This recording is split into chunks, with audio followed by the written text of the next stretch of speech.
Folks, please join me in the pledge of allegiance.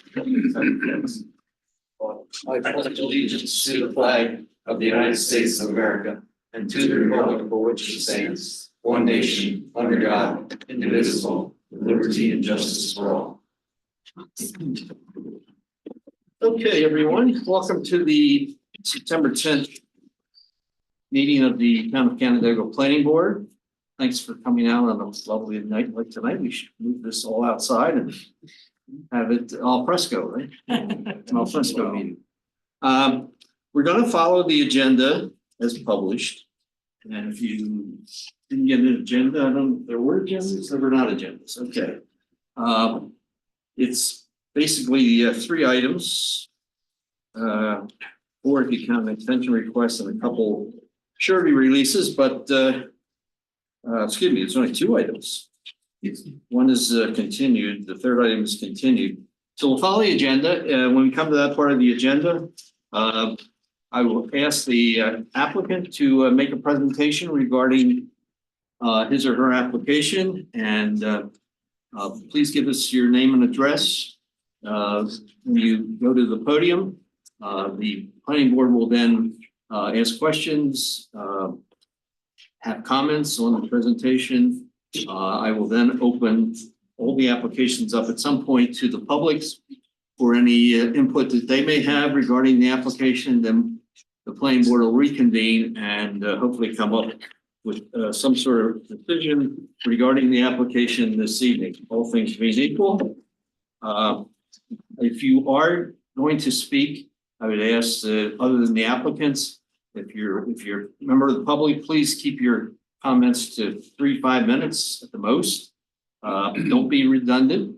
I know in one particular application, we've had a lot of correspondence from particular residents, so believe me, we've read it all. So there's not a reason to rehash a lot of the stuff that was brought forth in correspondence. But in any event, please try to keep things moving so we don't wind up spending a whole lot of time here. Everything is very important. I don't want to de-emphasize the importance of your presentation or your interest, but I certainly want to keep moving the meeting moving. Please notice all the 2 exits we have to either side. Should we have to leave the room, please use one of those exits. And for those of us who have agendas, the next item is the privilege of the floor. If someone here or out in virtual land would like to address the board regarding something that is not on our agenda, now would be the time to do so. Okay, going once, going twice. Okay, we'll move on.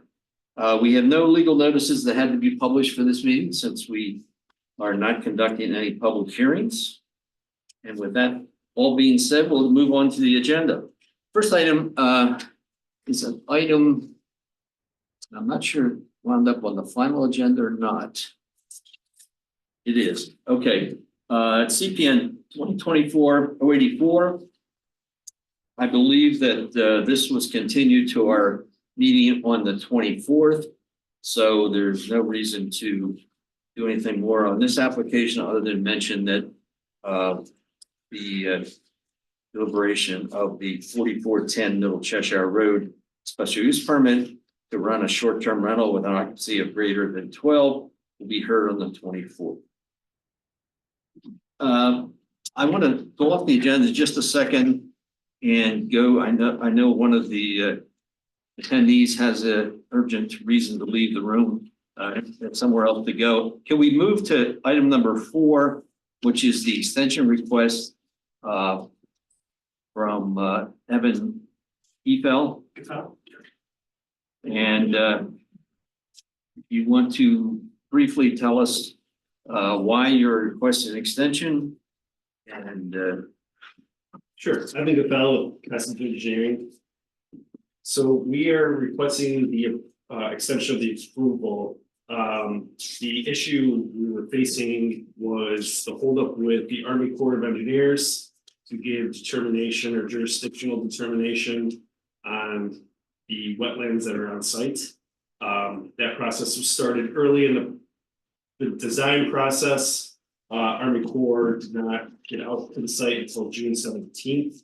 They gave us the letter on July 15th. But with that delay, the applicant wasn't able to close on the property until we had final say from Army Corps of what we were dealing with.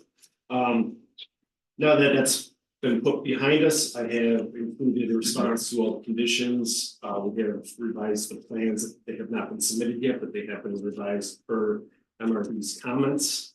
And we have received approval from county sewer. So we are in the position now to move forward with the final sign offs and submission with the project. Okay, so you're figuring within the next 30 days, probably, things will happen. Yeah, our standard extension would be 90 days. We can certainly consider that. Does the board have any questions? No, are we all familiar with where this extension applies? It's to the property down in 5 and 20. Excuse me.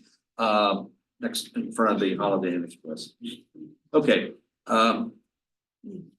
No questions? Someone want to give me a motion to consider an extension of 90 days? I'll make no motion. I have to revise the heading on the resolution. Yeah, I'm looking for the resolution, so. What do you have to change here? It's just the title, the top of it says town planning board resolution, and it says Costas engineering for a different applicant, so just have to revise that to the correct one. All the language within the resolution should be the same. Looks like that's all correct. I'll make that resolution, Chuck, for the 90-day extension on CPN 23-50 for 4410 Road 5 and 20. I'll second. The motion is second. For discussion, all in favor? Aye. Nice having you. Okay, thank you. Thanks. Okay, let's go back to the agenda. And the next item would be CPN 2024-068, West Shore Honda at a 2311 State Route 332. They're here for a site plan approval and Sarah? Hello, everyone. My name is Joshua Saxon, civil engineer at Casper Associates. I will be today of Jim Mocha at West Her. We are here to discuss the site plan approval of the proposed parking lot expansion of the existing Honda dealership located on 332. So we were here a while ago, kind of as a precursor before our zoning board meeting for the variances. And there was some discussion based on the site layout on that, with a lot of that being determined based on what the zoning board was going to determine based on variances. We went to the zoning board for 2 meetings. First was the initial discussion, and it was tabled until last month's meeting where we were granted 5 variances.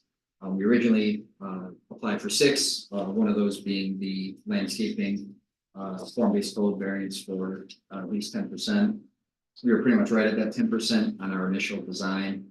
So to achieve that, we removed some additional parking, adding in some grass islands to get to that 10%. So we didn't meet that 6th variance. So all 5 variances were applied to the project, which were various for the layout of the parking, the amount of spaces, the location of the parking in relation to the building, the frontage, and we acquired all 5 of those variances. So the layout hasn't changed drastically compared to what you guys saw months ago, with the main changes being, like I said, the removal of 4 parking spaces to up the green space of the lot.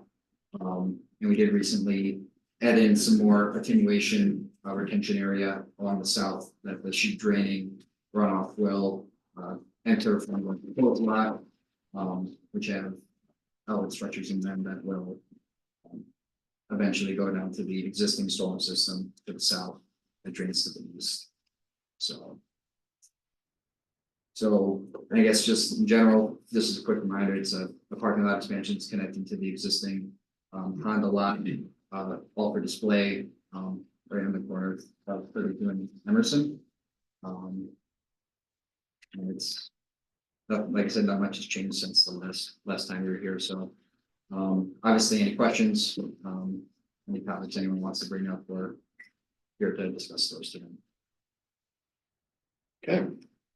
Well, at that sketch plan review, Josh, we did make some suggestions regarding additional landscaping that we realized that you're somewhat hindered as far as full compliance with the form-based code, but we sort of asked you to maybe move more in the direction of compliance with the form-based code, knowing the type of business you run out there. We realize that certainly visibility of cars and the ability to park cars is of vital interest. So you're saying you haven't changed it much. It's a little bit disconcerting. We know that the variances were granted. You said rather than adding more landscaping to get to the 10%, you took parking spaces out. Personally, I think that we should have more landscaping on this property. It's an issue that came up with many of the reviews that were completed by the ECB, by the county. They all mentioned about the somewhat compliance with our standards regarding the landscaping of the islands, the inclusion of trees. I think we have one requirement: you have to have one tree for every 10 spaces. And I think you do meet that, because if you want to get the landscape plan, and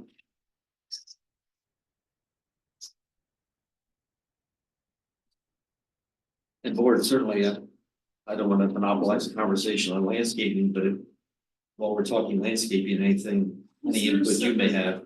Is there a separate document for that, or is that in the? I think it was in the set. There was in the original set. You scroll down. Oh, yeah.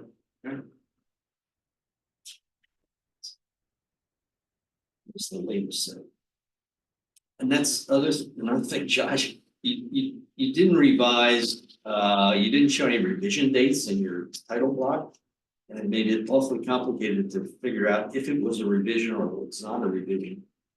You're saying that the new plan was submitted to reflect the things you mentioned, but certainly it would have been nice to know, have that revision marked in the revision block. We can add that in. And Josh, one other note on that, on your first title page, you have it in the town of Greece in Monroe County listed. And we mentioned that at the sketch plan stage too. I think it's been updated. This was an old set from the original submission. And the set that was, I guess the set that was updated. Okay, we're sitting here looking at a set of plans that apparently are not the current plans. When did you make your latest submission? It was and it was only the change to the grading plan for some of the retention, so it was that grading, and then there was in the zoning board application that updated site plan from August. That was the one that was showing the revisions to the parking lot. That was the removal of some of the spaces that was provided at the zoning board to meet that 10% landscaping green space in the parking lot. But this one doesn't hit the landscape. Yeah, the whole set hasn't been fully uploaded yet with all of the revisions.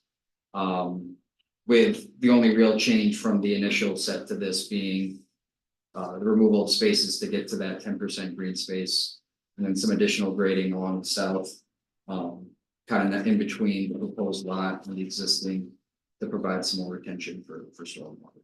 But so shown on the landscaping here, we have trees along the edges and the islands. Well, While maintaining some of the existing. You're making trees. it tough on us to consider and even approve a set of plans that haven't seen. Are being revised, 'cause again, we were hoping for some more additions and more trending toward the compliance with the FBC and from what we've seen so far, we know, I haven't seen that, and I don't know how the rest of the board feels about this. If I could speak to that a little bit too, Jim Malkin, the Director of Facilities. I understand your comment and your concern, and I apologize that the drawings were not uploaded. I will make sure that that is done this week. Please keep in mind that over 2/3 of this property is not being developed. So I know you are asking for a lot of extra landscaping, but the whole back of this site is a wetland that's got all sorts of vegetation, trees and the like. So I can respect the commentary. I think we put far more trees in here than we would like. Trees do damage to cars. There's lots of issues with having them around, visibility. So I do think we did try to meet what you're generally looking for. Again, this is a car dealership. It is slightly different use.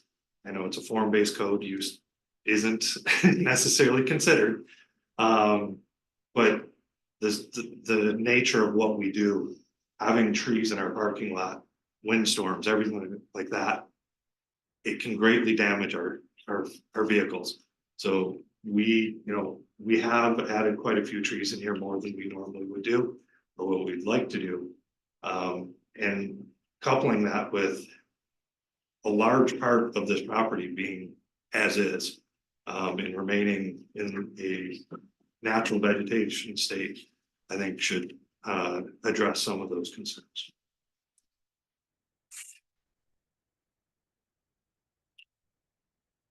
Word over to Yeah, Josh, comments. can you talk a little your plan for excavating it? Because it appears that on all these contour lines, you're staying with the level that ground is at now. Mhm. Is that true? It's slightly raised from the revised grading plan. We are essentially following existing grade. The grade generally goes up towards Emerson. Yeah.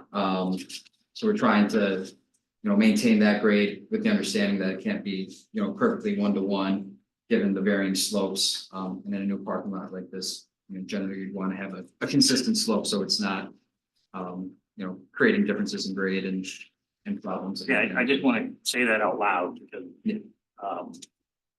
I've seen these done before where we're at grade and all of a sudden it's really dug into it and now we don't have retention walls and things like that, but may have been an issue.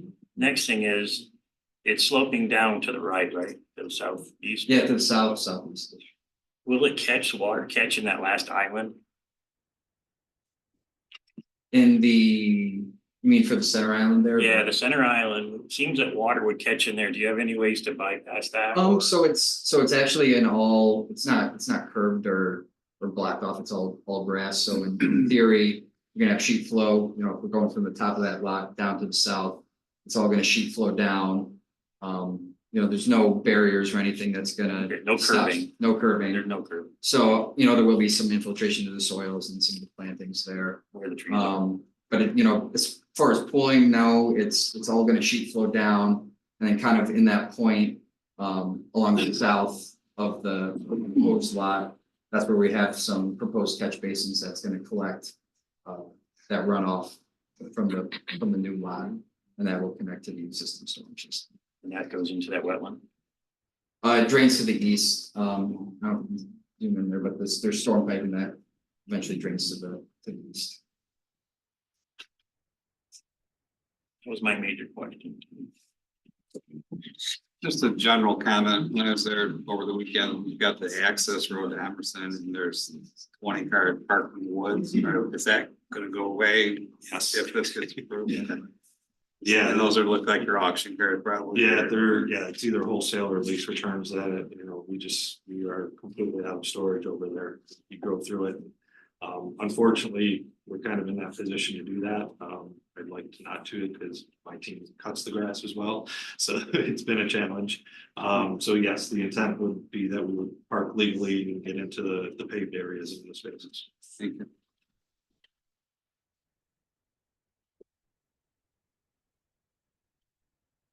Lighting, maybe Jim can answer this. What's your intent as far as having the lighting on and off? You have the LED lamps that you have cut sheets for, you shown in your plan. You showed the location of them, you showed just the photometric. But as far as hours of lighting? Yeah, so definitely from, dusk, we would turn them on. We do like to have some sort of security lighting on through the entire night. We can dim them as required. But we have, some AI security cameras now, so requiring some, anytime a vehicle pulls over, we've got somebody watching. We have a lot of theft that happens on our lots, overnight. You may how many people come in, but at that same time, there's several customers that can't make it during regular hours or, have to, wait for, somebody else. So we do encourage people to come onto our lots, and take a look if they need to, especially at the used car inventory. They're a little different than, going online for the new stuff. So we do like to have security lighting throughout. In an ideal situation, we do keep the lights on, pretty much from sundown to sun up. If that an issue, we can do some of those, there's not really a residential area around here to. No, to no, be no, and clear, I'm sure the other dealerships is the same way and. Again, the form-based code doesn't address hours of operation, it does address the type of overlay that's. You are specing an LED, which is, it's fine. Yeah, we like the LEDs specifically for that dimmable capabilities. We have a lot more functionality. Okay, Sarah, there's a lot line adjustment that has to occur with this application. What is the status of that? Or And we're actively working on updating plans for the subdivision map. That would show that lot line adjustment. Yeah. So that's in order. And we probably won't merge these lots if this doesn't get approved, so we would ask that to be a condition. Chicken or the egg first, lot line That's first, okay. If it's a condition, make it a condition. You purchased this lot when? Should look up those stats. This was purchased, I believe, in 22 when we bought it off of Victory. At that same time, we bought this lot. And the form-based code was approved back in September of 21. Right. So the form-based code was in effect when you purchased the lot. Okay, well. It's not like there was a change of code after you purchased. The code was in place, and so, all the more reason, I guess, I'm being a little more heady about trying to get closer to form-based code compliance as we can. I realize limitations as far as your use. I realize your limitations as far as landscaping, but maybe there's some things we can do here to sway it a little more that way. And I don't know how the board feels, but that's just the way I'm looking at it. You have your limit of disturbance, Josh. I think you're proposing swales on the Emerson Road side and on the east side. So that certainly would fall within the limit of disturbance. You're not showing that on your plan that you show the limits, so. Yeah, we can update that. If you're making any corrections to your plans, that's something that has to be shown. Anyone else? So we did agree during the variance applications that we would take out that blacktop area. That, I don't know, there was an old house or something that was back there, so we, Josh, if you could make sure that gets updated on. Okay.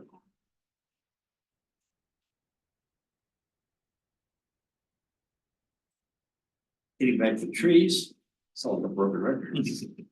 Sound like Ryan's stage now. In memory of Brian.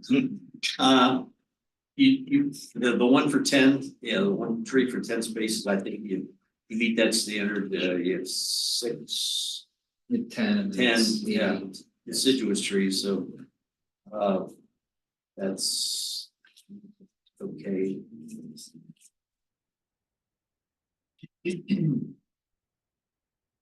How about out along Emerson? I was thinking out, then I was thinking about, is there any easement out there for the water? There is an easement along the northern. Zoom in there, it's that.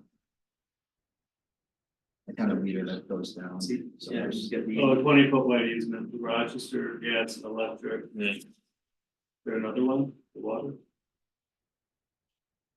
Oh, sure. Yeah, and you've got the wide right of way out on. 32 to the state.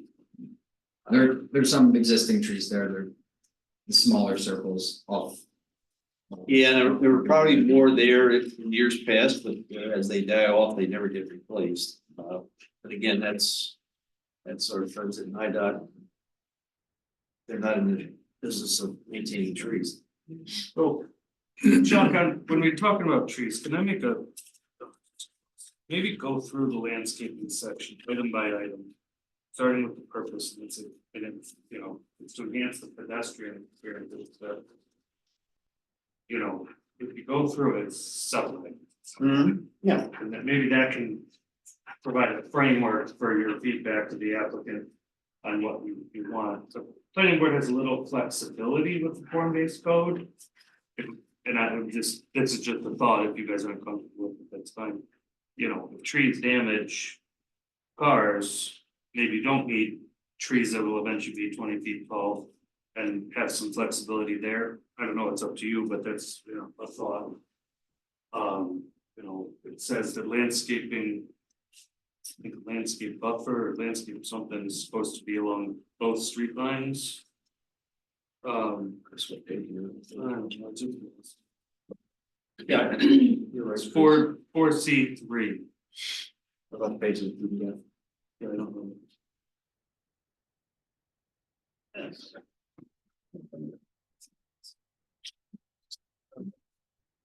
Oh, no, I'm not there. I lost there. Pressed up here. So.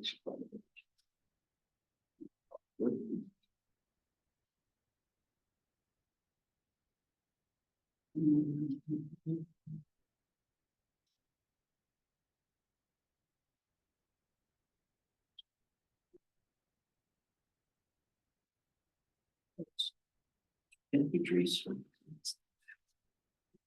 Well, it's a regular perimeter parking. Lane.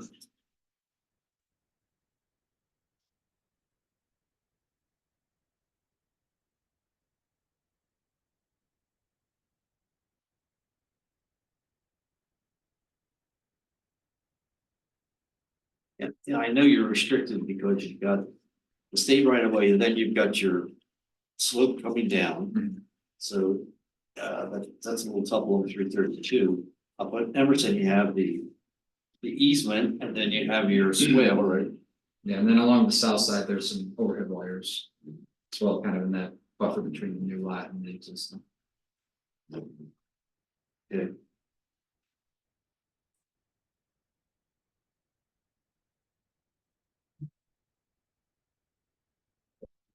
Another thing we had pointed out on your cover sheet, while we're looking that up. If you recall, we were talking about the sketch plan, that picture you had showed the existing parking in front of the showroom. Yeah, and the aerial of it, It goes all the way out to yeah, in line with yeah. the new lot, so. Please show that.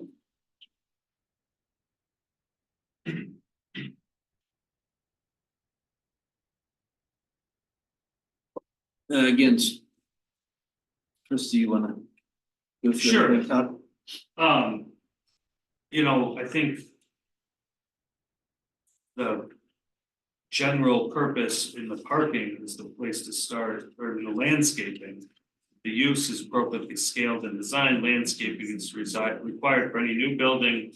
Or site improvement within the form-based code district. Should enhance the visual appeal of the streetscape. And complement the pedestrian experience. We're focusing on the parking, the internal parking lot stuff, and I think that makes a lot of sense. But get a sense of dissatisfaction from the board, and maybe that's somewhat because we're just doing internal stuff, not also site landscaping. And I think there's a happy medium that maybe could be had. Obviously, the whole reason the applicant got a variance was because they wanted to display their cars. You could have them put 12-foot high arborvitae's to completely screen the parking, but that would defeat the purpose. So I gotta imagine there's some happy medium in terms of buffering where they could display their cars, but also dress it up so that it provides visual appeal of the streetscape and complement the pedestrian appearance.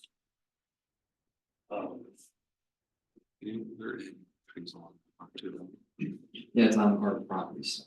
Yeah. It goes on, landscaping is to be installed and maintained along the primary and side streets abutting the property.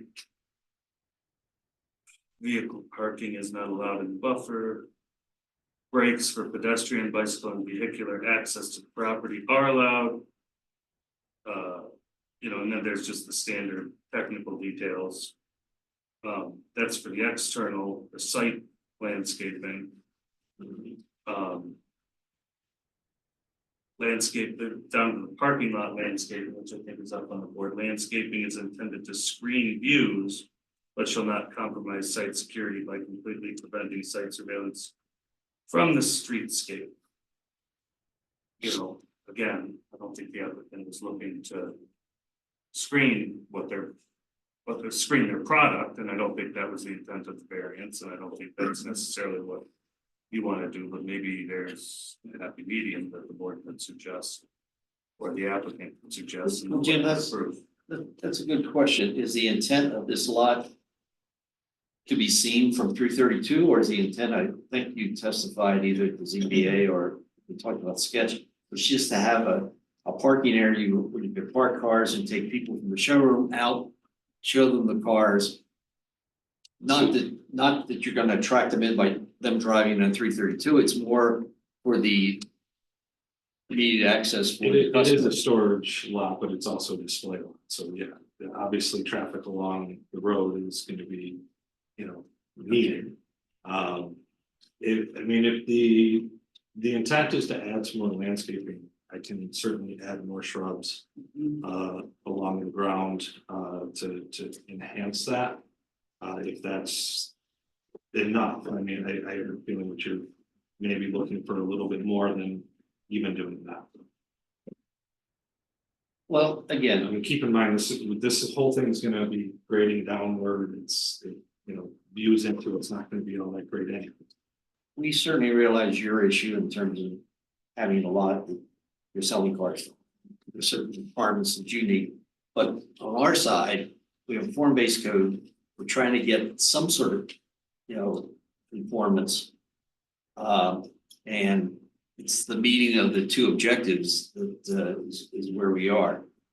I'm thinking maybe Emerson Road is not a road that necessarily you're gonna have people driving by and looking at cars. They'll, for the most part, they'll be looking at the side of the cars. Actually, that is On the back probably of the car. one of our major entrances is off of Emerson because you can't make a left as you're heading south. Most people go into Emerson. Back entrance. Can we go back to site plan?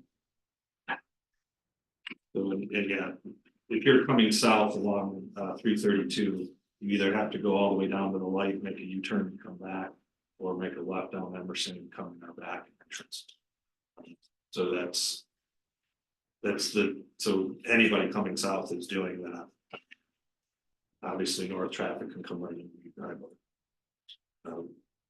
But so. Well, as yes, far as your we can- access, yeah, I agree, but as far as it attracting So we've got- buyers based on looking at a, We've got a Lot of swale cars. and an easement up there. If there's an opportunity for me to add a couple more trees, I can do that. I don't think adding a couple shrubs and or adding a couple of trees is the, I guess, Jim, is the mindset that the board's at. I think they want you to dress it up, not, I mean, you can add a ton of trees and it'll still look like a parking lot in the front lawn. You know, the variance that you got was, you were there, was tough for the zoning board. It was. That was a big leap of faith that, you know, that you understood what we were trying to do with form-based code. And the board understood that you couldn't operate the way you needed to because of what we were trying to do. And I think was hoping you would sort of come meet the town halfway, which, you know, we want you to operate this business successfully and efficiently and effectively.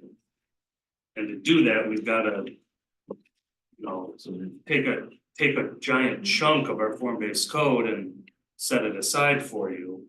So can you dress this up and make it look like we didn't just do that? Like, you know, this is the gateway to our community that the town spent a lot of time and energy producing a form-based code to make it nice and with a pedestrian and a visual appearance. Right? So what, Figure, I mean, I'm not trying to. I'm happy to work with the town on this. That's, we're not coming in here saying that we're not willing to have a conversation. I would say I thought that was part of why we went for the variances, was so that we couldn't operate in this manner. I can understand that the planning board still has some hesitation on how this is. There gets to be a point, and like you said, if I plant a bunch of arborvitaes along the road, it kind of defeats the purpose of what we're doing. So again, I can add landscaping, but it's going to be in the existing greened areas. I really can't take away any more parking. We've done that already. So if I start taking that away, you know, I'm really kind of landlocked here with opportunities. If you'd like me to enhance some of the landscaping behind it, you know, there is a grassed area up to like where that blacktop area is. I can certainly add some things into that area to help address that. I'm kind of, I'm not saying I don't want to work with you, but I also have to get to a point where we can still make it work for us. I don't think Chuck was saying remove parking to add landscaping, were you? no. But I think they did that in order to, before ZBA. I mean, Yeah. the variants are complete, I mean, that they're in effect, but now the planning board, there's certain aspects that we control, which include drainage, landscaping. So we have to sort of live with what the variances gave you. And looking at our charge in terms of, as a planning board, what can we do to maybe within our regulations and our constraints, make dress it up a little bit. And then the other concern, Chris, is certainly would be the precedent. With what? The precedent that, you know, we're trying. You got a lot of car dealerships in that, and car dealerships are, you know, just soil and water as far as form-based code. And trying to, if we just say, well, forget it, form-based doesn't apply in the case of car dealerships and move on, I think that's not right. And what we're trying to do is get a little bit closer. And so I think, Jim, to you know, throw this thing out and help as it is, there are certain things that Josh has to do with the plan. And if you can hear us and consider what you heard tonight, Is this Make it- considered a gateway to the town here? Is that, or Chris say that? I Is that, I To don't the know. the town and. is that Yeah. a vision of what the town is looking for? It's part of the Yeah. discussion when we develop the form-based code. So there, I mean. All right, I will, if there is that corner, if there's an opportunity that we can enhance that area. Um. I'm sure we can work in, trying to make that. Look like a little bit. Less of a parking set, and keep in mind that it's all pitching way down. So And even if at you- that corner, you're not. gonna If you see didn't have such a wide right of way, state right of way. Yeah, we can't do much there. Yeah, I mean, you're stuck there with that corner being cut off. If you had that corner. then Oh, that's not his. No, It's not his, no. So it's the banks, the bank on And it's three all thirty-two. hills. So it even landscaping it becomes a challenge to get stuff that we can maintain on there. Sure look nice for your customers. Landscaping. We will Well, go back okay, and yep. add some landscaping. and Would see you what- please, How we can address that. please do that. Is that the biggest concern is in the landscape? I know we've got the drainage. Well, the stormwater, stormwater was an issue with myself, county planning board, ECB, our town highway superintendent. I'm just concerned about stormwater control. You are adding more impervious surface here. What are you doing to mitigate it in terms of runoff? And Josh, you sort of went over it rather quickly. You said you had had some, but I'm not sure if there's actual any retention occurring there. There's some slight retention there, that's a couple feet deep, kind of retention area that's gonna act as kind of a buffer, so it's not all sheet draining to the, existing parking lot area where there's catch basins, it's gonna be directed towards these retention areas. That will hold stormwater and release at a controlled rate, the outlet structure of the area. It's not a, huge robust, pond that you would see in a normal SWIP. But it will still retain, a certain amount of stormwater, and then these extreme events that, do occur, obviously it will fill up and then overtop the outlet structure. But that's the extent of the stormwater retention that we have on the site. Is the board comfortable with the stormwater mitigation procedures? Nothing else has to be done on that? Okay. I would say so, because if anything, they're gonna affect themselves. Yeah, well, they're They dumping have into a pump, collection system that retention eventually is area. all site. Retention here. This is a foot, this is 2 feet. So Okay, you got your limited disturbance, you've got to correct on that one sheet. The lot line adjustment, you're gonna keep working toward that. Yeah. revision groups, a good plan. There were some concerns from our code enforcement officer. Did you see his comments at all? On the. Josh, regarding the phosphorus note for the grass and some other things that I can't remember offhand. It's in code, it's in cloud permit, so check that out too. Canopy trees on frontages, buffer yard, canopy trees, island plant. You did say the island is grass. Yeah, it's grass, Okay. but there's some trees in it as well. Yep. SHPO letters needed, that was in the resolution right there. Yes, okay. Have you been working on that? Yes, we can. Okay. Got no comments from IDOT on the application, so, all right, so.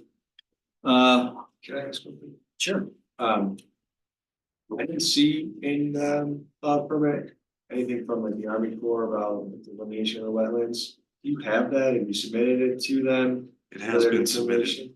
It was submitted to the Army Corps. Can you add files related to that to the permit? Yeah, we can do that. Okay, we have a meeting on the 24th. I'm not sure if you can get all this done. Well, you said this week, Jimmy, but You look at Josh. I mean, then the other option would be October meeting, but certainly willing, if you can get the revised plans in with what we talked about tonight, by pretty soon. It's by the 17th, a week from today. Means the 24th. But it would be, yeah, by next Monday or Tuesday. That's Monday or Tuesday? Okay. If you can't make that, then that'll push you out, push you off to So first meeting in October. 8th is the next opportunity. Which was maybe till October 1st to submit additional material. Okay. Board, I need a resolution to continue. Let's make it to the 24th, hoping that they can get their homework done by then. I'll make a motion to continue this site plan for CPN 2024-068. You said the September 24th meeting. I'll second that, Scott. A motion second, for discussion?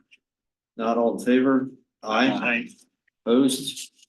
Okay, see you hopefully 2 weeks. All right, thank you very much. Okay, guys. All righty.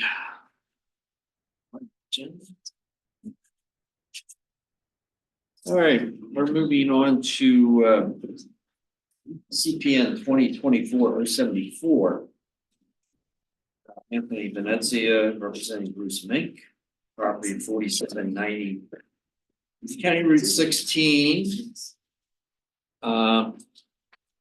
Which is before us because it is a application currently in front of the ZBA, and it involves a pre-existing non-conformance. And our code says if it's a request to extend, change a pre-existing non-conformance, that it has to come to the planning board for our comments. I think it's a little different than an advisory report. It's just if we have any comments to this DBA regarding this application. I should also say that if the applicant is successful in getting his variance, that is just one now. Variance. Yeah. It would then come back to us as a subdivision. And we would act on the subdivision based on the parameters and guidelines that apply to us in reviewing subdivisions. And then if the subdivision would be approved, the applicant would have a third lot to develop it if so inclined, or sell it, or do whatever he wants to do. And if it ever is developed, it would require a site plan review by this board at a future date, but that would be at the discretion of the applicant as to if and when he ever wants to do anything with the newly formed lot. So I think I said it correct. So we are here to talk about the variance request and how it applies. First of all, you want to explain what the variance that they are asking for? Sure. Sorry. Applicant is requesting a variance to expand a pre-existing non-conformity. And that non-conformity that exists today is that the lot depth is more than 2.5 times the length of the lot width. Sorry, that sounds odd, but, and then it's requesting to expand that non-conformity. So the lot width is going to be a little bit smaller than it is today, proposed subdivision. We had this on our agenda 2 weeks ago or a month ago, so it was. And we were not represented. We certainly didn't want to take any action without hearing from you, Mr. Mink. So the floor is yours to tell us a little bit about what you intend to do. And I don't want to get into the details of what the lot is going to be developed as, because that's something that's further down the road, but at least tell us a little bit about the lot, why you're configuring it the way you are, and go from there. My name is Bruce May. I live at 4790 County Road 16. And my mother Shirley May owns 4785 County Road 16. That is across the street. I also own 4788 County Road 16, which is adjacent to my property. This is all a parent, this whole 18 acres is a parent parcel. And I'm subdividing a 2-lot subdivision to create a lot 3 as discussed with lot line revisions. I am reducing the size of lot 2, which is the center one with my residence on it, to 3 acres to make it more presentable for sale in the future, should I decide to do that. And that would also allow me then to have lot 3 be available to me at my discretion to walk on it or build on it. And I understand that I would obviously submit plans, et cetera, that would have to be signed off by the planning board, should that happen, as I did do already with 4790 in 2019. I've owned this parcel for 18 years. I take great pride in my ownership, and I've made numerous capital improvements on the 3 parcels, including building a sustainable single-family residence on 4790. I've made and maintained the historical character of the 1840 farmhouse at 4788 and the barn, and the 1940s 3 cottages, as I said, my mother owns at 4785. I managed that property for her. In 2016, I did request and I obtained 2 variances and a subdivision by the planning board with no interference from my neighbors at that time. My pursuit of the first subdivision has not affected the neighbors, nor will it going forward with the second subdivision request. This present variance request is reflective of the pre-existing non-conforming, as we've discussed, of the parent parcel. I'd like to just address that there's been a lot of complaints about storm water mitigation and pointing a lot of fingers in my direction. I have maintained a very good storm mitigation, starting with the first swale, which I was required, a 400-foot swale, which I was required to do with the site plans when I built my home, 4790. Kimberly, could we bring up just the one, swale 1, please? It's, Kim, it's in the same file you were already in, just scroll down. Is it? Yeah. Just so you get a visual, I can also point out. The other maybe one? not that. Just keep scrolling. Yeah, back. There we go. There we go. That's the 400-foot swale, and it receives a large amount of water from the Warner farm above me, and it has mitigated a great deal, and it goes into the creek that my property borders. It works very efficiently. Again, it's 400 feet, and that is protecting my home, as well as there is was an existing swale that is protecting my leach field, which is below the property of 4790. The second swale 2, please. I have been mitigating water going down this driveway, and I recently installed asphalt and built this swale. If you can go to the next photo, please. That is directing it to the ditch, or the ditch which is on my side of the road. It has there is still, even with the 400-foot swale, the 400-foot swale protects the home, but there's still plenty of water, obviously, that comes down my driveway, of which at the base of my main driveway slope. If you could go back to the other photo, please. There's a French drain here that protects this area from getting water from uphill. This water gathers a lot here, so this is why I devised the way to direct the water into the swale to mitigate water going into the road as much as I can possibly try, and it does work. So that is what I've done with that swale. Now the third swale, if you go to swale 3, please, across the street at my mother. Probably just scroll further down. Yeah, it's probably after the one more and yet another one. Thank you. I am presently, that collects water from the private drive, which is across the street. Do you want to see the overall maps, the overlay, so that you have a better sense of logistics, or not? The overlay being what? That being the 18 acres, the colored photo. Yeah. Right. Yep. This property belongs to the farmhouse. Adjacent, this is a hill, this is all hillside, right, short hill, and this is the private drive right here. And water gathers here from the road and from down the private drive, and I'm now building that swale that I just pointed out, swale number 3. Swale number 3. And this is, I'm showing this to you to indicate how I try to mitigate water and manage it.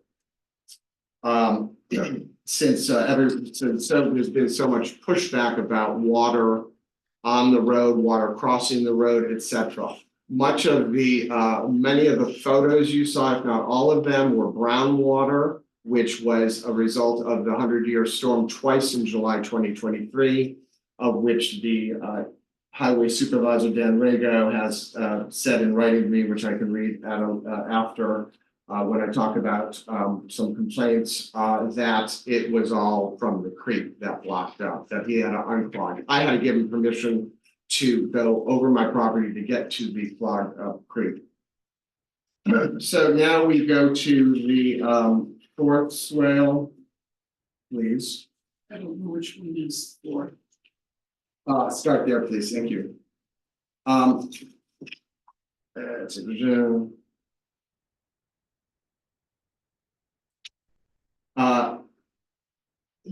Also, the reason why I've done these swales is because not only do I own the west side of the road of that 18-acre parent parcel, but I, as indicated, own a strip of the waterfront as well as my mother's property at 4785. So it's only in my best interest that I reduce as much water across the road because we own across the road.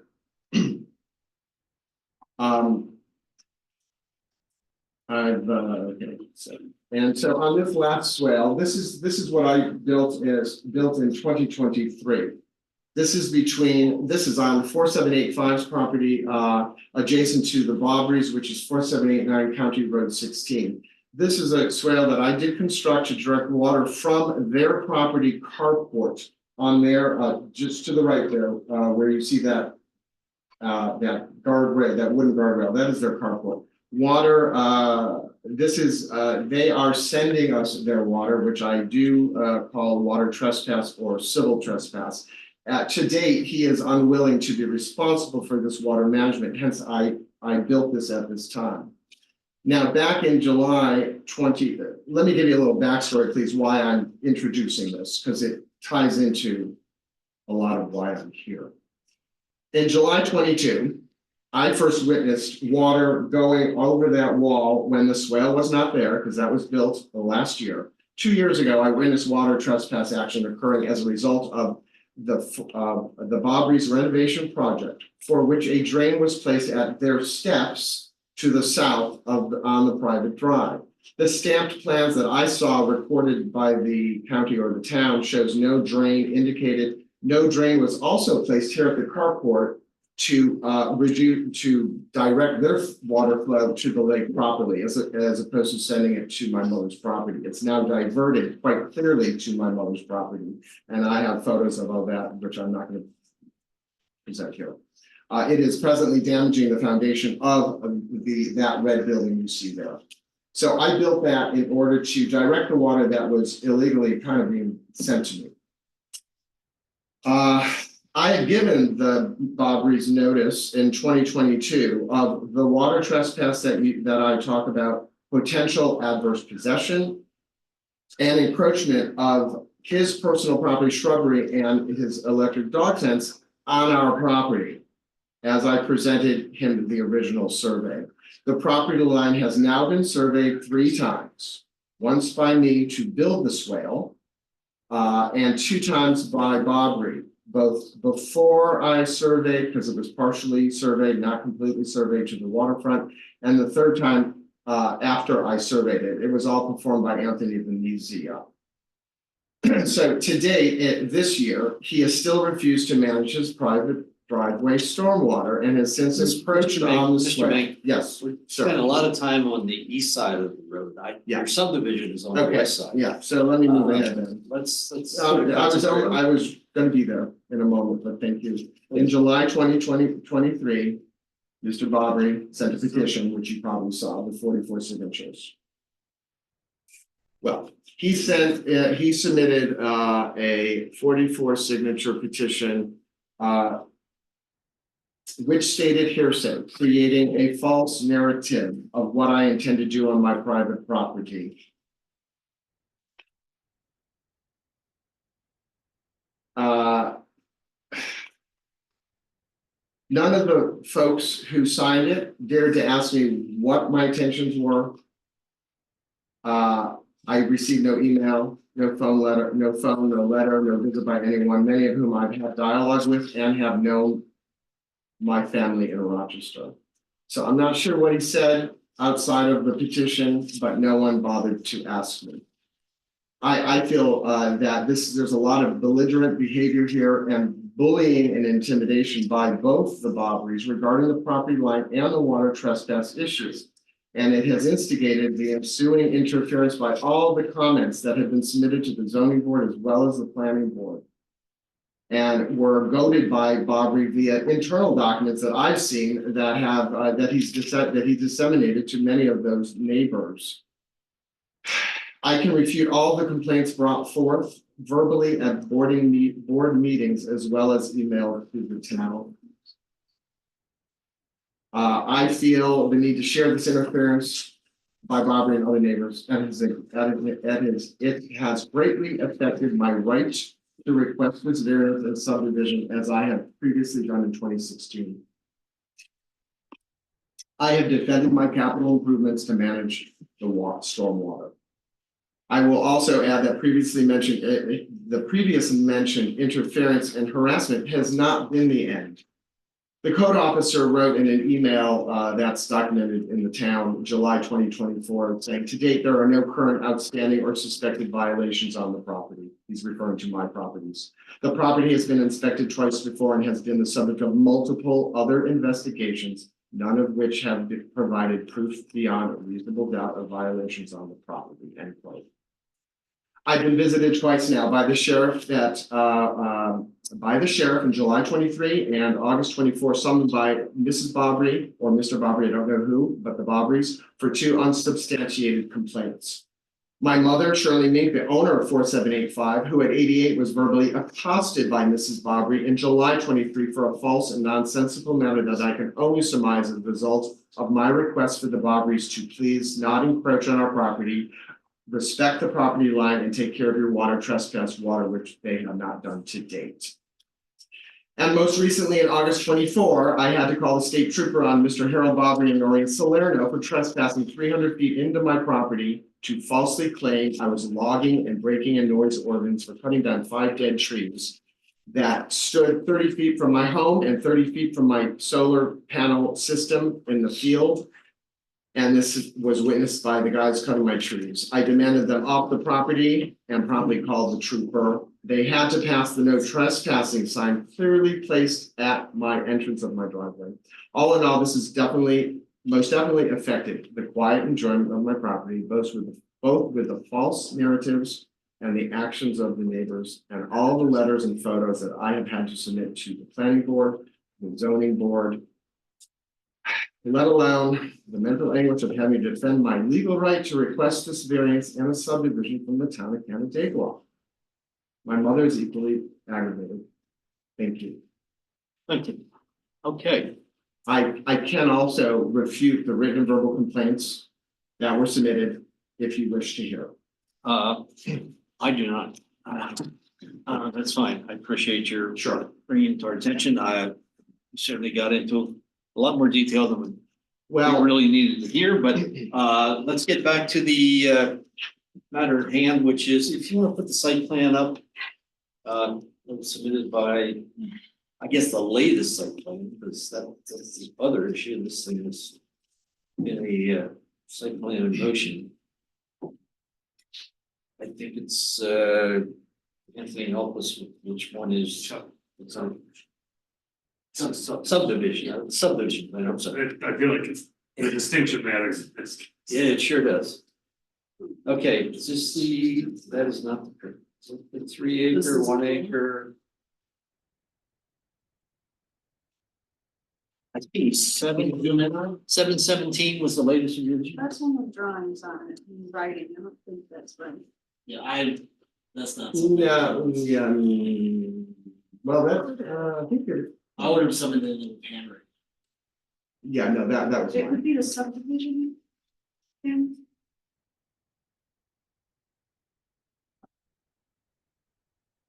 It would have been on or after July, so. Well, are you in the subdivision application or variance application? I believe I'm in the subdivision. Well, it should be in the variance I'm application, in the subdivision. because I think so far everything's been, this is still a Do discussion you about want the me variance. to look in the variance? That's what probably was. I'm in it right now, I can check and see. Because technically tonight's review is not on subdivision, it's on the variance.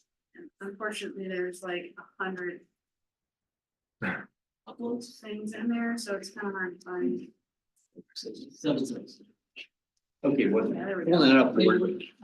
I think what we did was, we did have a couple variances to start with, and then as we kind of processed Whittled them through, down. it, we brought the lot 2 to be at the 3 acres, so you don't have to be able to with versus depth issue, because anything under 3 acres and below doesn't count for that.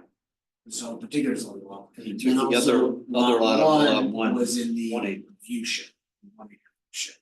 So we were able to massage those to still get what we needed to get for lot 3. And then the lot 3 is the leftover land, which inherently is, Okay. you know, Jim, do you just want to scroll down as to the revision date? That looks like it's the one, is it?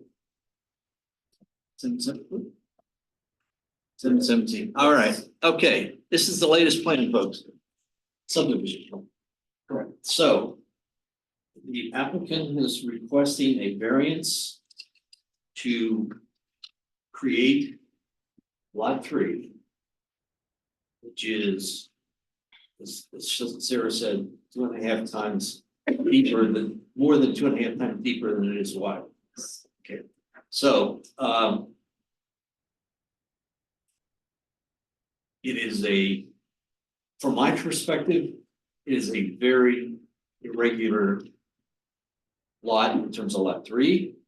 And in terms of the property line that, is lot 1 and lot 2, that's sort of not parallel with Westlake Road. It's kind of unconventional in that regard also. And so I'm just looking strictly at the lot itself. A U-shaped lot is somewhat irregular, and I know we have dealt many times with lots that are of odd shapes, and we always look at each other and say, who created that lot? There was something done in the past, and I don't think it should be our prerogative to further create lots that are irregular and sort of unconventional. Mr. Mink, Yes. is there a reason why there's additional frontage for the 14-acre lot? Which additional frontage? You have frontage on some that showing it of the 14-acre lot, both north and south. Yes, And is there a particular reason why you've shown frontage on the south side? Which yes, the 125 to is, gain there was a lot frontage that is required in the district. the minimum. and then there's 60 additional feet on the north side of lot 2. Does Lot the 1, sorry, lot minimum 1. need to be contiguous though? Okay. Because it doesn't seem possible that that frontage could ever be used for an access because of the slopes. The one on the south side.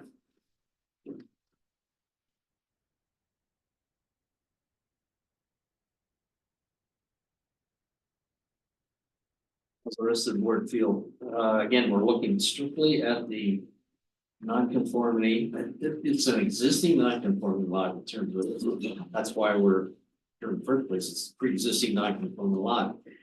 Would they want to, Mr. Mink wants to amend or revise, to make it a different type of nonconforming lot with an additional lot, that being lot 3. I did not think that we could increase a non, oh, anything but no. Expansion of a Expansion of a pre-existing. So this is a pre-existing non-conformity, expansion of a pre-existing non-conformity or increase. Requires a variance from the ZBA, and that's what they're at the ZBA. Have we ever done one yet? This, well, you don't get to. No, decide. I know that they ever approved. They have approved variances for expansion of a pre-existing non-conformity. I don't know if they would approve variances for this type of expansion of pre-existing. That can mean going closer to a lot line when you're already too close. They definitely granted those. I just don't know off the top of my head if they've done one for subdivision regulation, the lot line related issue. And did someone refresh my memory as to why that requirement is in our code? Was it to, somebody has said to prevent flag lots? Yeah. I think it's more to prevent, it's kind of like South Hill or South Lake Road in Middlesex, you have a 125-foot lot that's 1,200 feet long. And you're not stacking them all up. It's to create a very narrow long lot where in this situation, yeah, we do have narrow frontage. But the general width of that lot is pretty wide. I mean, it is a sizable lot. It's not like it's 125 feet wide and it's 5,000 feet long, straight up parallel, and it's kind of a close lot. Why is that the one you just described, bad? What's emergency services getting back there? No, it's just unusable. It's to create, you have a, like, if you go down to like South Lake Road, it's flat, 120 foot wide lots that go 3,000 feet on the hill. Oh, so it should prevent future use. They get lots of depths and, so it's kind of one of those things where in the nature of this, there's a lot of usable land up there, and value of the current house, the new house that's been there is more valuable to the rear lot than it is the other land, but there's a, trying to keep that, with everything. Trying to keep that lot usable at some point, or whether he builds on it, whether he goes for hikes up there, it creates the usability for him without having to lose value. I think the lot's terribly restricted as far as usability. There's between the steep slopes, the woods, a lot of the NRI features that I was gonna mention later, that apply to this lot, it really limits the developability of even lot 3. The slope of the driveway going up the hill. Again, I don't want to get into the development issues of the property, but it's just something you have to look at down the road in terms of what can really be put there. And boy, it's awfully limited as to what you can do with it. May I say something? Sure. I was approved for the 4790, which is in this same terrain, steep slope, terrain. And that was accomplished. Is that not similar to lot 3? Well, I think, when you did the subdivision back in 16, Yeah. I think you did the cream of the crop in terms of what was developable was right out front and you build. What's left, I think, really has its limitations as far as development when you apply all the parameters that we look at in terms of natural resources and build the ability to build on steep slopes. Just makes for awful tough lot to develop. And, you know, also now bringing in the concerns of the neighbors. If we're having problems there currently, and I heard what you've done to mitigate, you know, the issues on your property. But unfortunately, it doesn't help the neighbors across the street and next door are having continual flooding problems. Though it can be considered that we've had much more rain than we typically have. So I just have a concern that we're gonna make a current problem worse by any future development on that property. I don't know how the rest of the board feels. Yes, ma'am. Is there a reason why the asphalt doesn't come all the way down to County Road 16? I actually wanted gravel that percolates. It percolates. Compacted gravel typically doesn't. Well, asphalt will only shed the water. Right. It was also an aesthetic thing as well, but a gravel, I have drains in there from the French drain. There's a French drain is one thing, but there's a drain at the apron of the barn driveway, which collects water, sends it and daylights it. Gravel can absorb more than asphalt is my answer. That is true. Yeah, that's all. That was my reasoning. So, and you have done a remarkable job on your soil. So I'm a retired civil engineer. Thank you. Thank you. My question is, do you plow snow such that when there is snow, the water can get to the soil? I do not plow because I do not live there in the winter time. Okay. All right, so that's not a non-issue. It is a non-issue. Okay. As for the water, the brown water in all the photos was from the clogged up creek. That is what was submitted. I didn't, everyone says I sent them the water. I did not. The highway supervisor, Dan Rago, in an email twice stated the creek was clogged and sent the water to Ms. Salerno. My mother's property, all rushing over through the carport water trespass, that only got 100 times bigger because it was directed to us, which surrounded all the two buildings, rushed everywhere, as you can imagine. I think when you. Twice, it clogged twice. I think the question came up, whether it was myself or someone brought up. Where you're proposing the potential new driveway on that frontage, how does that utility pole come into play? That's in that location. There is, I think you need 12 foot for driveway. Yeah, there's enough space. Yeah, There is. Yeah. Without having to move the pole. that is correct. And, Yeah, and that's 10 right. feet side setback.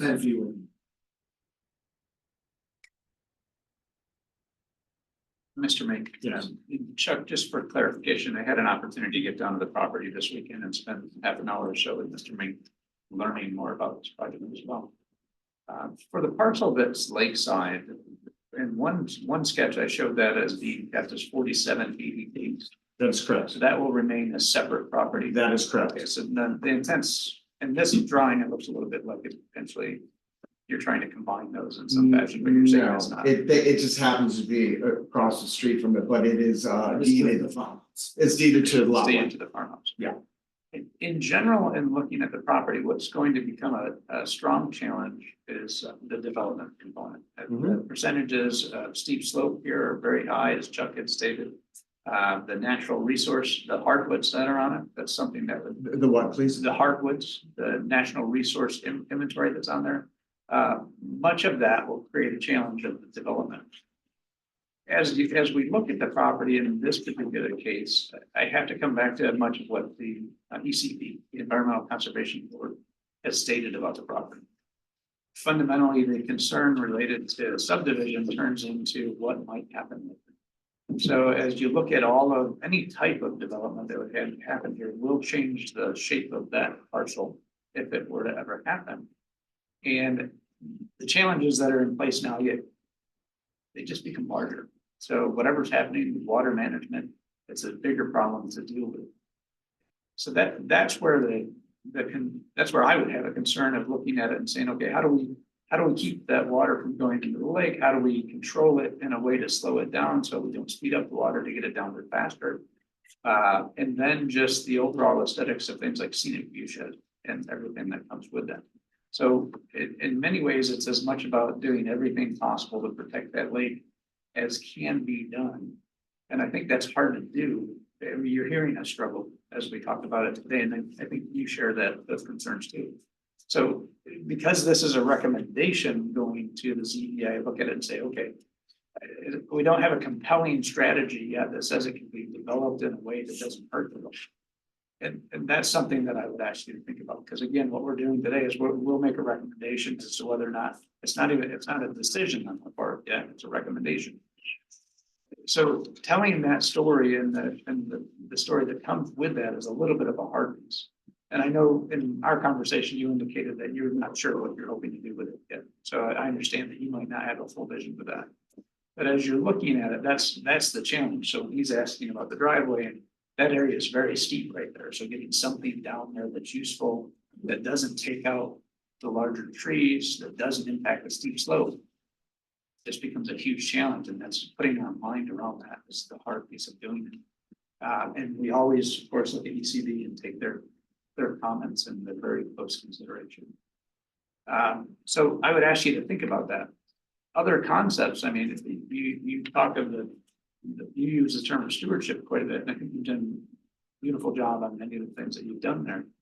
Something to consider is the land trust activities, essentially, just as a suggestion, to look at that and saying, how do we conserve that? How do we conserve that land for the community?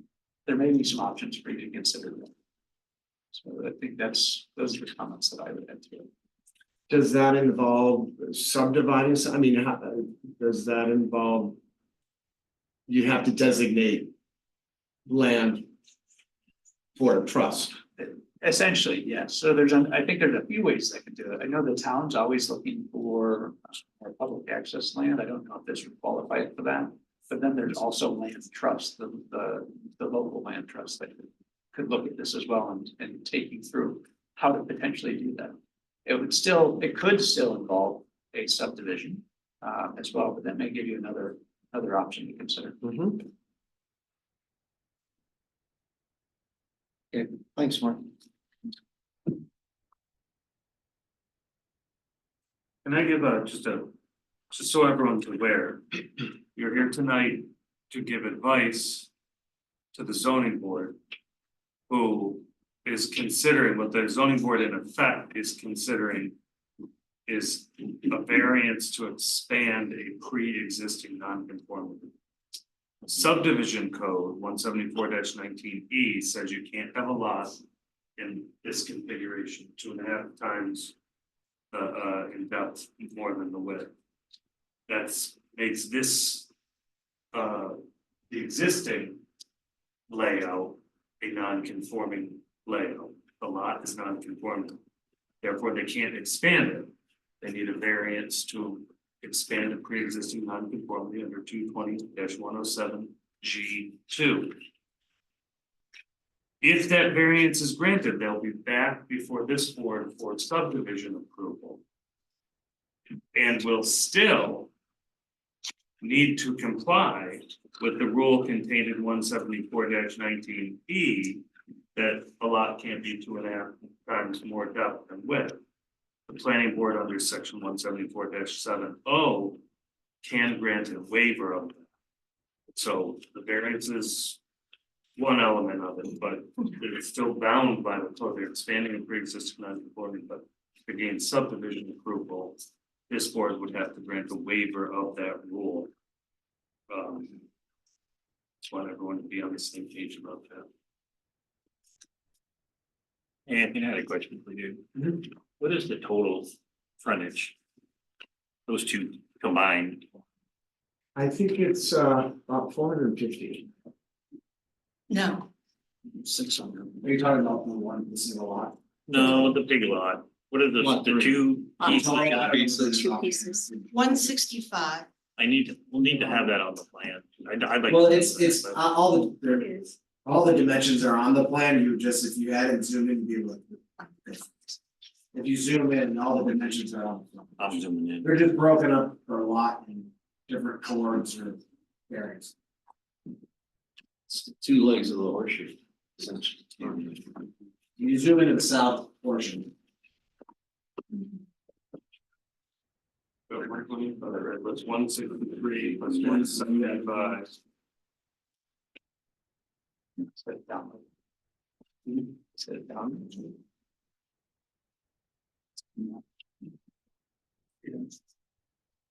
No.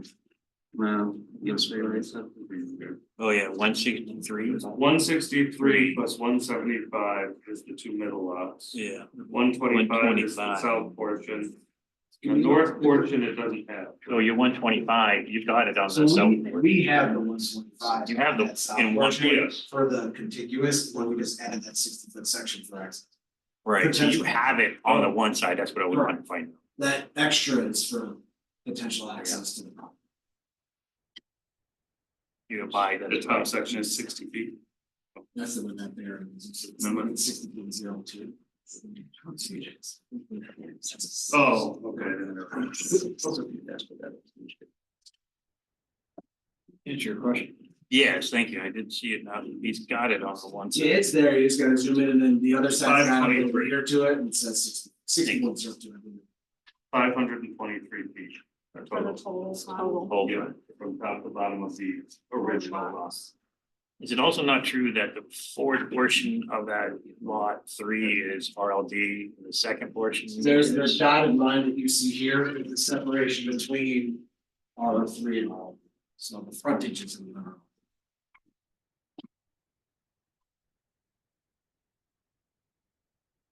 How would we We handle go back that and forth with any planning? Would it be an R, it would be an RLD then? I think that's why I had to do lot 2 to 3 acres because it was in the RL, it was in the R3. I mean, we address it in the zoning district that it's in, so I mean, if there's development proposed in the section that's in the RLD. Right, RLD so- rules apply, if the development proposed in the section that's in the RR3 rules apply. Which they're totally different possibilities. So that. Makes it interesting. Yeah, thank you, yeah. Anthony, were you sure lot 1 having 0.96 acres, then you say. It's what, That's including. it's the both sides of the road, they add up, they're, currently they are one tax map number.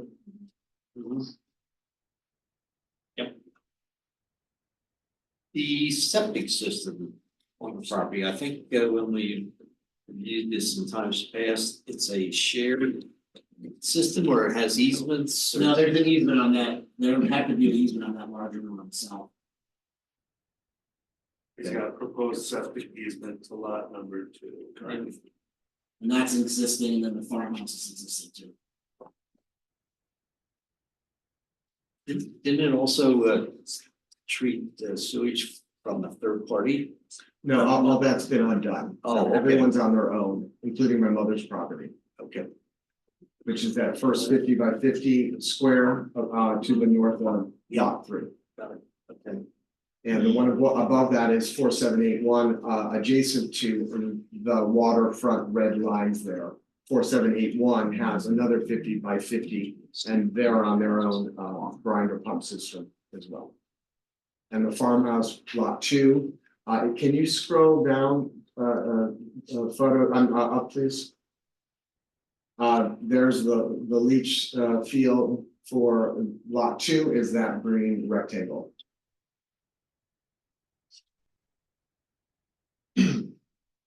Scroll down, back to the, what is that green area? That's the leach field? That is the leach field for lot one, lot one. Lot 1? No. 2. I'm sorry, lot 2. Yeah. Yeah, a little confused. Which And that was would, where they tore that lot of tennis court out. It's that kind of information. which would encroach on the proposed lot 3. You'd have to create an easement to protect it. Correct. Yeah. There. Okay. Does the barn have sewer attachments? No, Nothing there? it is an accessory structure. Okay. And for the record, I want to point out regarding the natural resource inventory features. This is a prime piece of property. It's got hardwood, steep slopes. It's got a wildlife corridor. It's within the strategic forest protection area. It's within obviously the aquifer of the area. It's certainly in the scenic view shed. And there's a class C stream on the property in the south.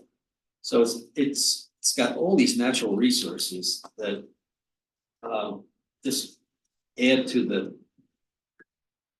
uniqueness of the property, but also could be a hindrance as far as development. And that's. But having built one house already in the same slope, does that mean anything? No, again, I think by building, you build the house where you could build it, but Sure. as far as the rest of the property, I think we're now running into a situation, it's very limited as to what you can do with it because of all these environmental features that we have. Again, you've developed the cream of the property. I mean, what's left is very difficult to develop in terms of slopes. We haven't even, I don't want to get into whether there's septic system possibilities on lot 3. And that's something that if you would get your variance, we certainly have to look at probably at subdivision. Because that's one of the provisions that as part of the subdivision that the sewage treatment method has. Protest.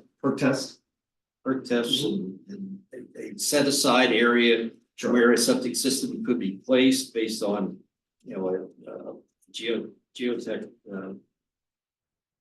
testing. Yeah. So we need a recommendation sent to the ZBA. You need delivery a little bit. Deliberation a little bit, and then.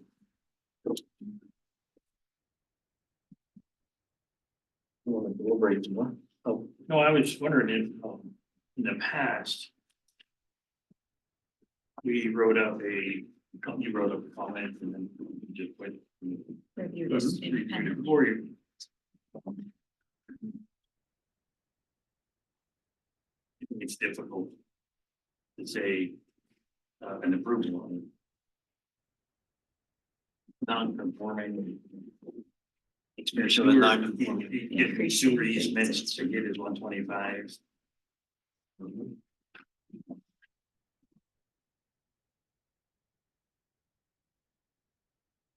Well, my reason to recommend it not be approved would be based on the hundreds of natural resource features on the property. It's a valuable piece of property. The other issue, and we haven't even listened to the residents yet. You know, obviously we read a lot of emails and saw a lot of pictures, and there's a stormwater issue there that exists. And Mr. Mink said that he thought he's mitigated the problem across his property, but the problem is it goes off his property and goes across the street and it causes problems for the neighbors, but it's not all generated on his property because it's upstream properties that are generating a lot of this water, but it's coming and it's not, you know, it's not going to get better by putting another home on the property. So I think it's just, you know, it's I think Mark had a good thought process is if it did get approved, we recommend approval that it be non-buildable is basically national a land trust area. Forever green somewhere. Well, I don't know if Mr. Mink wants to commit to that, and certainly doesn't have to do it tonight. But sorry. When it comes to like the stormwater subdivisions, I know this board has approved subdivisions based on, you know, putting a couple of notes and restrictions on the property that, you know, kind of deal with stormwater and that we shouldn't, you know, create more, generate any more issues downstream. We have put that restrictions on a couple projects that I've been involved in that can be, worked through. I mean, in most situations, by developing that lot in some way, we would be able to manage some more stormwater coming across that. I mean, And it can be done, I know we can develop those in our districts, we're just restricted to some things and what that might look like. But as far as trying to say that we couldn't build on 14 acres of land, it's kind of, restricting a very. Well, and the situations you're mentioning are more conventional properties. I mean, it's a flat piece of property, you subdivide a piece off of it, and then eventually knowing the site plan is gonna be forthcoming because either the farmer sold it to his son, the son's gonna build a house. So a lot of the issues can be addressed, and again, they're properties that are buildable and can be worked with. But I think the uniqueness of this property is such that we have to look at things, a lot of these things up front, rather than defer the site plan further on. Well, I will put something together. Anything, Amanda, that you want me to add to this report back that we haven't discussed? I do want to, I'm sorry, folks. I do want to hear from you folks. Let me get to the residents, the neighbors. We certainly read your emails. We read the petitions. We saw your pictures. And so I don't think we want to rehash all that. But if you have something else you want to add for the discussion that we're talking about tonight, which is the nonconformity of the lot and the desire to expand it, please come to the podium and have your say. Name and address. Harold Bowry, 4789 County Road 16. I will respect what you requested earlier and now, and just say that the petition with the 40 some odd names back in June of 2023. The recent ones, 20 plus that you got in July of September of 2024. The people are independent, they're all of sound mind, they're all adults who are capable of making up their own decisions with information that they get independently. And if the pictures and the video were recorded, you can look at the dates on the camera, July of 2024. So that is just a normal, what has become a normal rainfall and a normal amount of stormwater coming across the properties. Thank you. Marion. Marion Cassie, 4735 Westlake Road. A question came up and I wanted to give you a little history. When I was on the town board, I was also on the code committee. I think that's actually when I met Chris.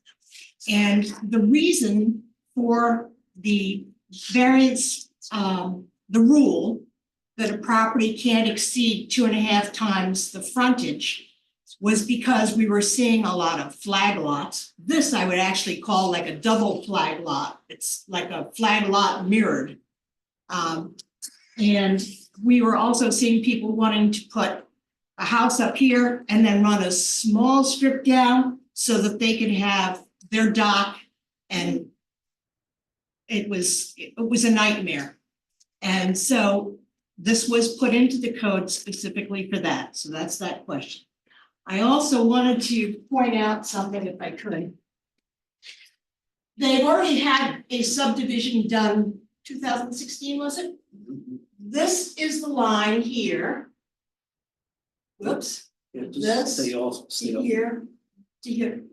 This all was one lot, which is fine and can be done because this piece here, which is in the RLD, the frontage has to be 125 feet. This is 125 feet. So if they want to have all the rest of that as frontage or as a lot, this frontage could do it. This 60 feet was added so that they could put this road. When the conservation board saw this, they did not see this version. They saw a version with a much longer lot here, and they saw a version that did not have this road. This area right here has got slopes from 15 to 25-degree slopes. A driveway maximum, according to our codes, is a 10% slope. These two are leach fields for lots over here. When water's running down this steep slope, you can't say to it, oh, water, please take a right, don't go over those septic fields. That, it's just ridiculous to have this horseshoe shape. So I think you've seen everything else, and lots of letters from lots of people. That's it for now. Marion, what was your address? 4735? 35. Thank you. Oh, one more thing while you're mentioning that. Fox Run. No, not Fox Run. But when you were talking about the logs, where did they come from? I had logs that were this big around that came up on my property from that storm over a year ago. Cut on both ends. Nature doesn't cut with a saw, big logs. Okay, that's another issue. Well, we know where they came from. Anybody else here? Okay, anybody online like to address the board regarding this application? Okay, well, I will prepare a draft. I think I have the gist of where the board is going on this. And circulate it to the board, and then we'll get it to, we gotta get it next week, though. The hearings. Okay, so I will make sure it gets to the ZBA prior to its hearing next Tuesday. All right, anything else? Okay, that's that, Mr. Mink, thanks for coming out. And you'll be talking to the, well, I guess the hearing was closed, right? The ZBA hearing, I believe so. Yeah. Yeah, we're close. Unless the chairman decides to open it up again. I guess he has that prerogative. I didn't like you anymore. All right, thanks folks for coming out. Okay, let's all go watch a debate. All right, we took care of the extension request. Have a good night. We're now down to the approval of the minutes from our last meeting. Which Bob chaired. Thank you, Bob, for doing that. And Oh, yeah, you got the big. it's my job and Jeff.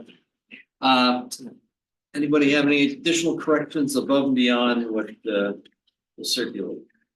If not, Have a good night. I move to accept the minutes of, no, No, August August 27. 27th. Yep. I'll second. Okay, you got a motion and a second. I will abstain. All those remaining signify by saying aye. Aye.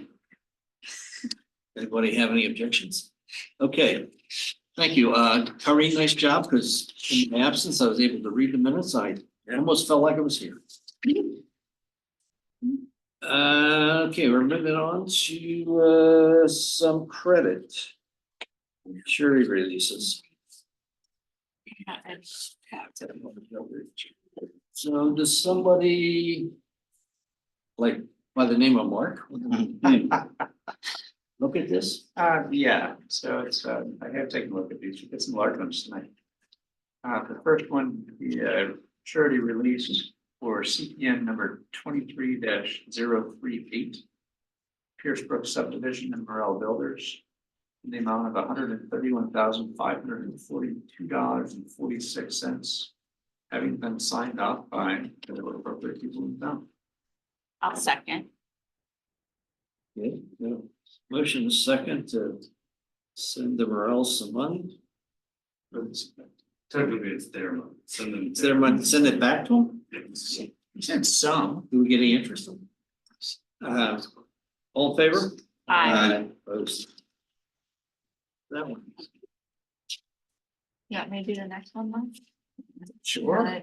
The share. Nice. So the next one we have is 23020. Joanne and Franklin Neubauer. Surety of the release for 6269 Grimble Road, $9,366.50. I'll make that motion. Okay, got a I'll motion and a second. second. I'll second. Close Give my the phone. Newbowers, their escrow surety back. All in favor? Aye. Opposed? Motion carries. And the last one. The last one is CPN number 21-070, surety release for on-lay and on-lay construction at 3895 Acornville Drive in the amount of $1,610.25. And I'll second. Okay, got a motion? Any discussion? Not all in favor? Aye. Opposed? Motion carries. Okay, other business. Sarah passed out the passwords for your computers to, Wake up, Sarah. Wake up, Sarah. Sarah passed out. Period. Sarah passed out. Sometimes good. Gotta get out of that. Oh, no. You're still messing. Oh, no. So try them out on your computer, see how they work. If they don't work, It's fun. get back to Sarah. Might have to bring your computer in and have. Yeah, if Tyler do it. there's issues, Tyler can take them. That was originally the plan, is have you guys all bring your laptops back, but he wanted to see if they would work, just to have you guys do it, but yeah, if it doesn't work, just bring it in. When is? You might have to authenticate them. Once a week, and it's not the same day every week, firefighters. Yeah. I have a, So, I mean, I yeah. have a out there. I would say you just bring it in and leave it. Okay, there. Because even if he's here that day, there's no guarantee you can work on it. I wish there was a better answer, but that's. the answer. I've got to try to get my computer and then He it was will being be fussy here with me. I was next like, I don't month. feel like dealing with this. Okay, everyone should have seen, and I've got one or two comments back on the Uptown Advisory Report.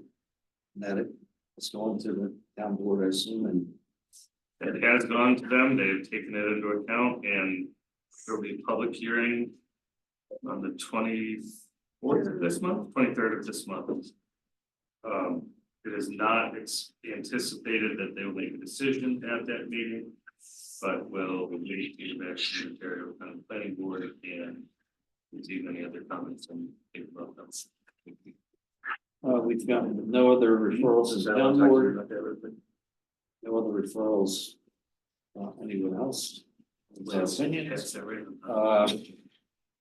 Let's go down, Mark, I read the minutes of your presentation at the last board meeting, Bob was chairing that, regarding your project that you're working on, anything to add to that other than I could think, Mr. Brewer has, one of the things that was brought up was having a standardized list of shrubs and trees that was, we could look at and say, okay, you're not complying with our list of trees and shrubs, and therefore we have to change it. So that's something that Mr. Brewer provided us. It circulated. I got it. I got it. Yeah, you got it. So you want to look it over, see how, if you feel it's can be something circulated to the entire board. That's something we can either adopt in and of itself, or it could be part of something else you're working on. Yeah, I have taken a look at it. It certainly seems reasonable. I think having ECB's comments on it, but also, I think I already have them. But it seems like something reasonable that can pretty easily go into a boilerplate that says, here's what you do. They are looking to put some info sheets with those to say how to use them, so that's not done yet, that's why they're still in draft. Okay. Chris, would this be something that would go to board level to be adopted, or is it just a guideline that Well, committees and it depends boards on what would you're gonna use it for. What you don't wanna do is pigeonhole every developer, cause I mean, there's what, 6 landscape architects that do work in the town of Canandaigua, and they're gonna find that list, and they're gonna say, all right, well, we gotta use those. Then you got a bunch of arguments. Or, whatever you use, you don't have the variety you need for, ecological, environmental, or aesthetic. Do you want it to be a design guideline that says we require these? Or these are pre-approved species? I think it's more the latter. Yeah, I think so. I think that's gonna, but I think that's gonna be, well, I better just use these. So I don't get, so the planning board doesn't think I'm being rude and not using their suggestions. Lists are actually quite long. Yeah, they're huge. Oh, there's a ton, okay. You could put it as just recommendations. You could pre-approve them if you wanted. In your planning board rules of procedure. Or we could go through the, just make them part of the design guidelines themselves. Okay, anything outside of these would have to be discussed.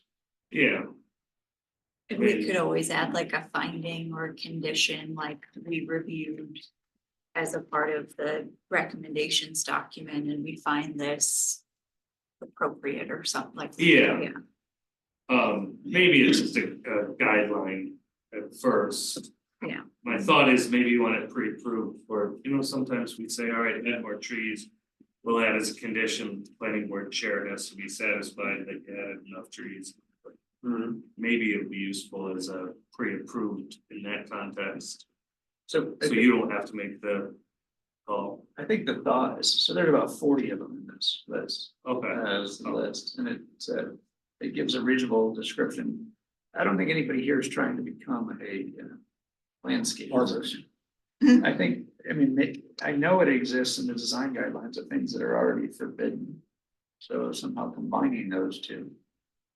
Having those saying, look, don't do this, do this, and then we, I'll say this mildly, don't care. Because then it's their right and responsibility to do it.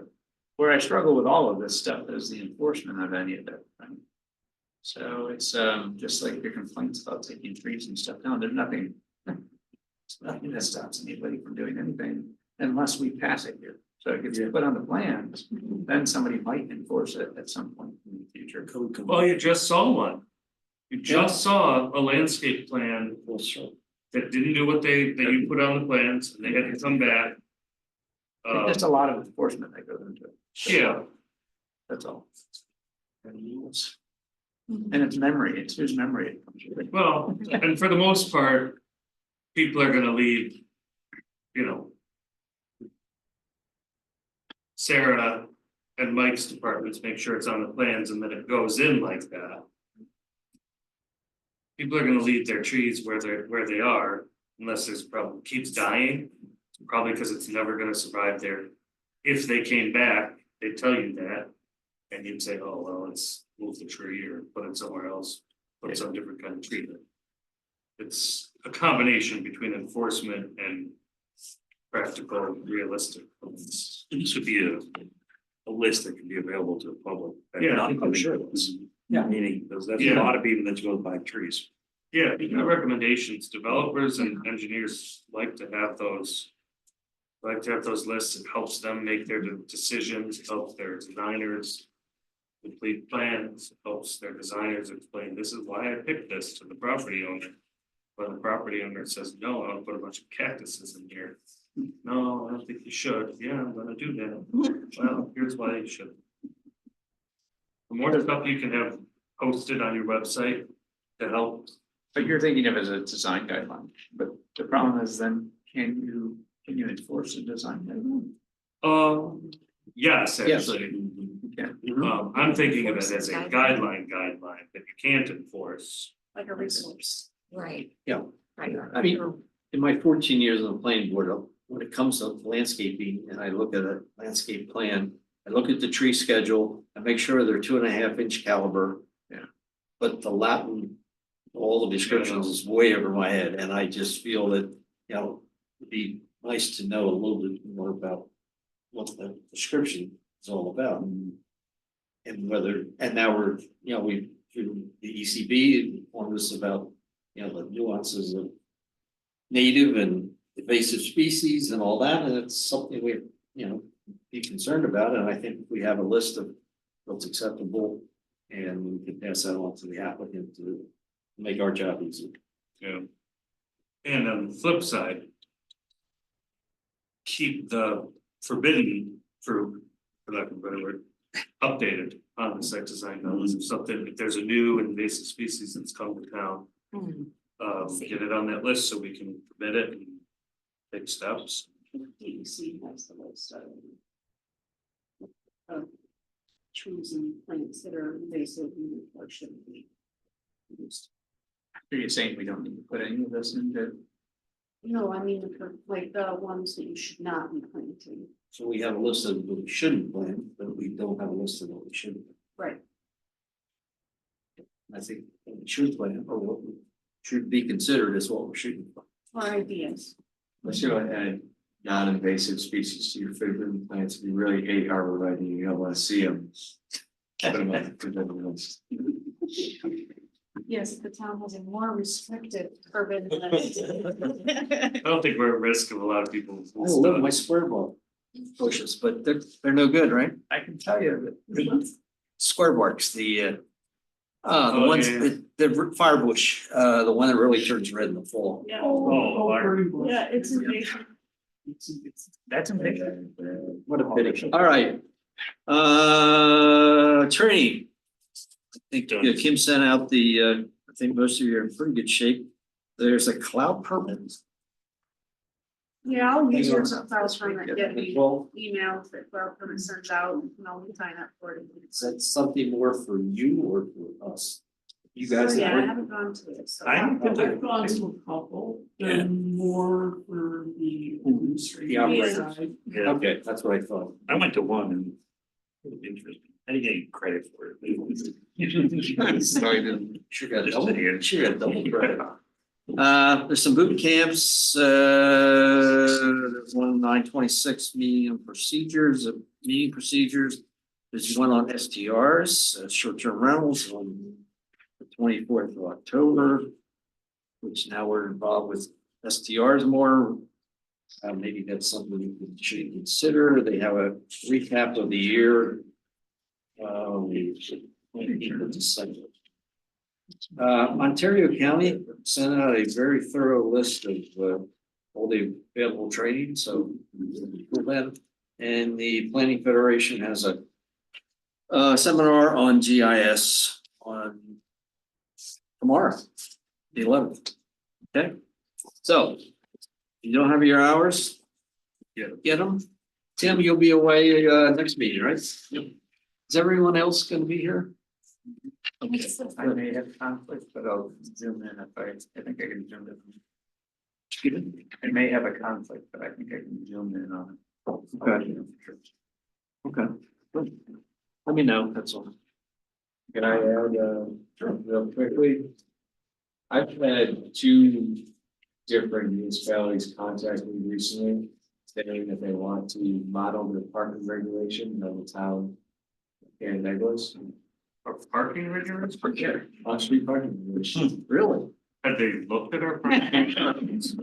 That's why they like it. I'm gonna say they're kind of loose. They're hitting the nail on the head. Which you're- Better than they used to be. So I bring that up, one, to say, if you people are looking for a town leader. And two, I'm curious what your thoughts are on that. Sounds like you want it more.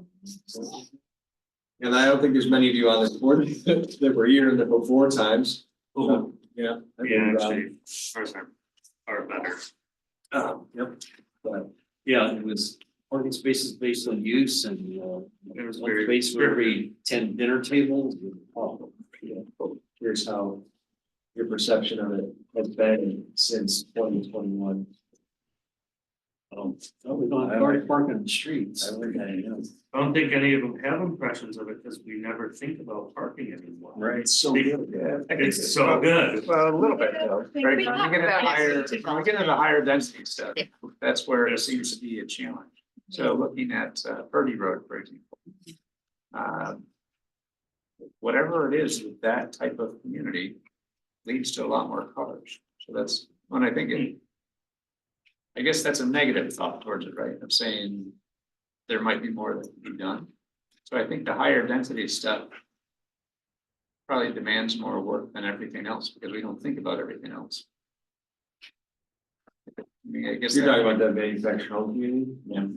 But any of those, anytime we start putting, higher density housing together, for whatever reason, it seems to collect more cars. It's because everybody fills their garage with stuff and can't park in it. They can't park anymore. That's why it happens. Or there's just more people coming or something. So. It's partly that there's also nothing nearby that you can walk to, let's say, so you really need a car to get around. Presumably, if you have other transportation options, you have largely less people. I mean, as we look at the 660, but even as we look at the 630 or 600, the 600 plus units up in Uptown. With nothing to do around that. We get a lot of cars. Yeah. Anyways, I wanted to just bring that up to you all. Hopefully, there's so much of people want to be more town here. They want to If park we're here, not is that what sure, There's a lot of parking. You're approving more. if we're not sure what a parking number should be in number spaces, we asked them to do a parking analysis. Which is, result, I think it's based on a T. Number, so we put the burden on them to show us. Especially if we think it's too many or too little. If it's too many, we say, why you have so many spaces? Maybe they're just comparing us to the city of Canandaigua and Lake Shore, and that's why we look so good. If it's too little and they're isolated and it's their lack of parking is their problem. Like if you're gonna put in 100 units and you have 50 parking spaces, well, eventually you're going to have to start renting fewer units. So that you don't have a parking problem. But now The problem is when it's next door to someone else's parking lot or where there's a potential where people are gonna park on the street. Yes. And then you've got to say, no, you need to put more parking. Well, yeah, we discussed that at that one meeting, that one to put apartments in, and they did a study that showed there was not gonna be enough spaces for every single resident. Because their ratio was that, it worked for them, but then they got we got them to get extra spacing. Yep. Next Lanes. door. They didn't get approved for their affordable housing. No. And I wonder if the parking plan is talking about more parking behind buildings now in the new Uptown code. That's probably, I mean, it's definitely more beneficial to the look. Which we've only complied with once. Which now has a leasee in that building. Oh, is there? There's trainer. Yeah, there's before Trainer, like physical trainer? Physical training. Say that again? Tall trainer. Yeah. Hey, Chuck, I make a motion. Let's do it. Oh, Chuck. Mark made a motion. Can I make a motion? Oh, yeah? You wanna leave us? Motion to adjourn at 20:03. Denied. All right, got a motion. So now. Anybody want Amanda second. died from a lack of a second. Okay, just remember the property in Bristol Road. Everybody wants to go home and hear the debate, Mine right? tropes, it was 10 smaller lots and 10 smaller. Yeah, no, no, Did they just Yeah. approve that motion? Yes. I don't have. I seconded it. Trailers. Meeting adjourned. Yeah. I saw. You don't need a motion to adjourn.